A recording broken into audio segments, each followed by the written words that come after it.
মাননীয় প্রধানমন্ত্রী কোন জায়গা থেকে গাড়ি চালানোর লাইসেন্স নিয়েছেন এবং তার লাইসেন্সের কপিটা আছে কিনা।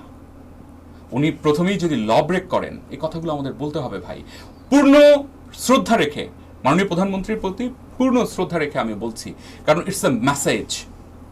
আওয়ার প্রাইম মিনিস্টার, এমন একজন ব্যক্তি, আপনার বুঝতে হবে, hour prime minister Rahman Begum জিয়ার সন্তান, জিয়া রহমানের সন্তান। এই কারণে পারবেন, উনি পারবেন এই জন্য বলছি না উনি অন্যায় করতে পারেন না, উনি অন্যায় করবেন। আলহামদুলিল্লাহ, আমরা তো সেটা জানি।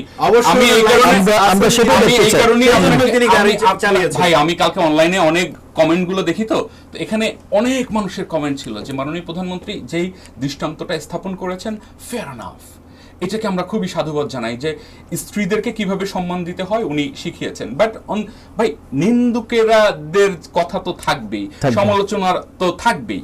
আমার প্রশ্নটা হচ্ছে, আমি কখনো দেখি নাই মাননীয় প্রধানমন্ত্রী উনি বাংলাদেশ থেকে কোনো ড্রাইভিং লাইসেন্স নিয়েছেন, এবং উনি যেহেতু নিজে গাড়ি চালাচ্ছেন, এই কথাগুলো আমরা এই বিষয়ে পরবর্তীতে আরো কথা বলবো। আমরা একটু ওনার কাছে, একটু আরিফ বিল্লাহের কাছে, কর্মসংস্থান সৃষ্টিতে আসলে এই সরকারের কোনো নতুন উদ্যোগ আপনার চোখে পড়ছে কিনা বা পড়বে কিনা। আমরা নিশ্চয়ই, যেটা প্রথমেই শুরুতে বললাম, 26 এবং 27 সালের যে বাজেট, সেখানে বিশাল একটা বাজেট, সেখানে প্রায়োরিটি দেওয়া হচ্ছে স্বাস্থ্য, শিক্ষা এবং রাজস্ব সংস্কারে। আসলে কর্মসংস্থান সৃষ্টিতে আপনি জানেন প্রতি বছর 24 লক্ষ তরুণ তরুণী প্রবেশ করে